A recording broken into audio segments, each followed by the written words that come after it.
While Tom Cruise can currently be seen in theaters with Top Gun: Maverick, many fans are eagerly awaiting Mission Impossible 7. Almost 4 years have passed since the last installment, and we still need to wait more than a year for the release of the next part. In today's original, we are going to present you with a first overview of the upcoming blockbuster and talk about all the information that is known so far. After that, you will definitely be up to date on the storyline, the cast, the production, and the first trailer. So please enjoy our new video. Let's first briefly recap the storyline of the previous movies. The main focus is on Ethan Hunt, an agent of the so-called Impossible Missions Force, or IMF for short. This is a fictional US government institution and, with its highly specialized team, carries out only the most difficult of missions. In the first installment, Ethan Hunt's entire team is seemingly wiped out. As it eventually turns out, his mentor Jim Phelps faked his own death merely to sell secret documents to the highest bidder. Hunt succeeds in finally avenging his team and killing Jim Phelps. In the second part, Ethan Hunt is seen traveling around the world as a loner. Unfortunately, his vacation is interrupted by a call from the IMF, as the next mission is already expecting the agent. This time, he must track down a harmful virus in the possession of the terrorist Sean Ambrose. The villain's plan is to release the extremely lethal virus and then make money by selling the cure. Needless to say, Hunt manages to defeat Ambrose, thereby saving the lives of millions of people. Mission Impossible 3 first shows how Agent Hunt has retired from active duty in order to use his expertise to train new recruits. However, the normal life he hopes to have with his wife Julia is abruptly disrupted by the capture of his trainee Lindsay. While trying to rescue her, she tragically dies, and that leaves Hunt with a new mission, which is to hunt down Owen Davian, the black marketeer behind the incident. Davian, however, manages to get ahead of Hunt and abducts his wife. After a nerve-wracking showdown, he's able to dispose of Davian and save his wife. By the time of the fourth part, a few years have passed and Hunt has decided to fake the death of his wife, since otherwise she would be permanently targeted. This time, he finds himself on a mission in Russia, more precisely in the Kremlin. There, he is supposed to obtain information about the arms dealer Kurt Hendricks. In the course of the mission, the Kremlin is destroyed and the US government is held accountable by the Russians. Left on his own once again, Hunt tracks down Hendricks while he himself is forced into hiding due to the unfolding events. He's finally successful in tracing the nuclear terrorist, preventing a third world war, as well as dealing with a new clue that leads to an international crime ring called the Syndicate. The penultimate film opens with a scheme by the Syndicate posing as Hunt's employer, the IMF. Hunt is captured and can only escape with the help of the mysterious Syndicate member Ilsa Faust. She later reveals herself to be an MI6 agent, and they both discover that the Syndicate was formed by MI6 chief Atlee. Hunt and Faust do their utmost to destroy the Syndicate from within, in which they succeed. The latest installment in this series is Mission Impossible Fallout, released in 2018, in which Ethan Hunt and his team are challenged with a race against the clock. Once again, they must prevent a nuclear attack. This time, Hunt and his team are after arms dealer John Lark. In addition to reuniting with his ex-wife Julia and her new husband Eric, he learns that said John Lark is none other than Hunt's initial colleague August Walker, who has an agenda of his own. After the nail-biting helicopter showdown, Hunt again holds the upper hand in this movie and kills Walker. After 6 movies, the question now arises as to what the plot of the upcoming Mission Impossible Dead Reckoning Part 1 will look like.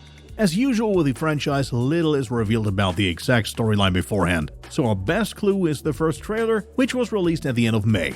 In the barely 2-minute-long piece of action, we see some well-known faces, including Ethan Hunt's IMF team consisting of Ilsa, Benji, and Luther. Clearly more exciting, though, is the reunion between Hunt and former IMF chief Eugene Kittredge. The two last met in the very first Mission Impossible film, and that was no less than 26 years ago. Even then, Kittredge was wary of Ethan Hunt, and although Hunt was able to clear his name, Kittredge vanished from the movie series altogether.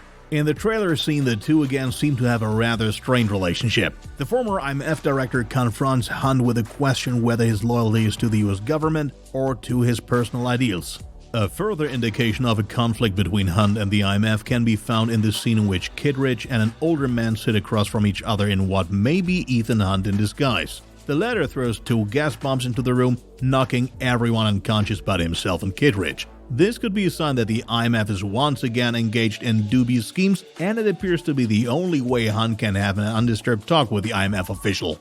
Another storyline will be the relationship between Hunt and Ilsa Faust. The tough female agent has been an integral part of the film series since Mission Impossible 5 Rogue Nation and has also been a potential love interest for the main character ever since. In the trailer, we see the two of them happily embracing, but also some sequences where they can be spotted with an eye patch and blonde hair. Also, in one scene, she seems to have a heated argument with Hunt, suggesting a volatile relationship between the two. Further, she wears a cross-like key around her neck. This could be an important element in the course of the film, since the key appears numerous times in the trailer. Another important part seems to be given to the character Grace. We see her, for example, during a high-speed pursuit in Rome, and it is not quite clear whose side the new character is on. She was described as a destructive force of nature by director Christopher McQuarrie in an interview, which doesn't sound like a clear-cut hero figure to us. Two villains will probably be played by actors Pom Klementieff and Esai Morales in roles yet unknown. Klementieff seems to be a kind of assassin who pursues Hunt and Grace in one scene, for example. She is also extremely agile and can effortlessly fight multiple enemies at once. In some way, we think she works for Morales' figure, who is presumably the main villain.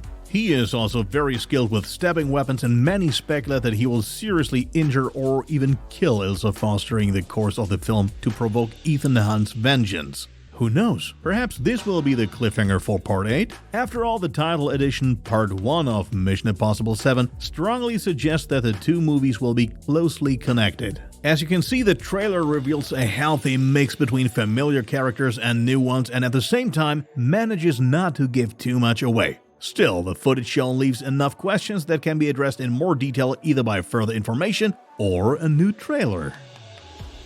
Truth be told, the many plot twists and storylines that pop up regularly throughout the film series are only part of the movie experience. Equally important to many fans are the stunts that have always been the signature feature of Mission Impossible, as well as Tom Cruise. We are particularly looking forward to two scenes that are hinted at in the trailer. In one, we see Tom Cruise and the bad guy battling on top of a train, which is a nice reference to the very first part. We are certain that the train sequence will conclude the film and decide the further plot of Part 8. Another stunt may not be as plot relevant as the train shot, but it is all the more impressive. We're talking about Tom Cruise's motorcycle stunt, which made headlines long before the trailer was released. We see how the soon 60-year-old Cruise speeds over the precipice and saves himself with a parachute at the very last second. Actually, not much of a surprise anymore with the franchise. Of course, there was no stunt double in action here either, just Tom Cruise himself. Allegedly, he performed over 13,000 motocross jumps and over 500 parachute jumps in preparation. As we are told, the actor had only one attempt to make the scene work. A small mistake on the motorcycle or parachute could have had disastrous consequences. Thus, it is all the more remarkable that he wanted to perform the stunt himself. What some may have missed, he is wearing the same outfit there as in the scene with the train. Will he actually land on the train in style with his parachute? We can't wait to find out. After we have already mentioned some of the names and characters, we will now list the actors who are involved in Mission Impossible Dead Reckoning Part 1. Of course, the familiar team of heroes once again consists of Tom Cruise as Ethan Hunt, Rebecca Ferguson as Ilsa Faust, Simon Pegg as Benji Dunn, and Ving Rhames as Luther Stickle. We are also happy to see the return of Henry Czerny, who will play the aforementioned Eugene Kittredge one more time. On the villain side, there's also an old familiar face, and that is Vanessa Kirby as White Widow. New to the cast are Esai Morales as the still nameless antagonist, Haley Atwell as Grace, along with Shea Wiggum as Jasper Briggs, who will be following Ethan Hunt in Parts 7 and 8. Among the actors with still unknown roles are Pom Klementieff, Carrie Elvis, Indira Varma, Mark Gatiss, and Rob Delaney. Lastly, let's talk about the production of the movie and some facts worth mentioning. What many fans probably remember most is the repeated postponement of the start of shooting along with the release date as a result of the pandemic. In the end, filming ended up lasting from September 6, 2020 to September 2021, which was mainly due to more rigorous regulations and contact restrictions. In addition, there were loud protests regarding a scene set in Switzerland. There, they plan on filming a train crossing a bridge that had previously been blown up. However, the Swiss government did not grant permission for this. As an alternative, the plan was moved to the Polish village of Pilkowitz. This bridge is a more than 100-year-old railroad bridge that was opened by German Emperor Wilhelm II at the time and even withstood the Second World War reasonably intact. However, in March 2020, local authorities and museums intervened and prevented the planned demolition of the structure. Later, director and producer Christopher McQuarrie rectified the reports and claimed that they only wanted to blow up a small part of the bridge and not the entire thing. Either way, the project did cause an international sensation. Despite all the back and forth, filming was successfully wrapped up. Following a further significant change in the theatrical release date from 2022, Mission Impossible 7: Dead Reckoning Part 1 will now hit cinemas on July 14, 2023. We hope you enjoyed our original about the new Mission Impossible. What are your expectations for the blockbuster, and do you believe the film has still some surprises left for us? Feel free to let us know your thoughts in the comments.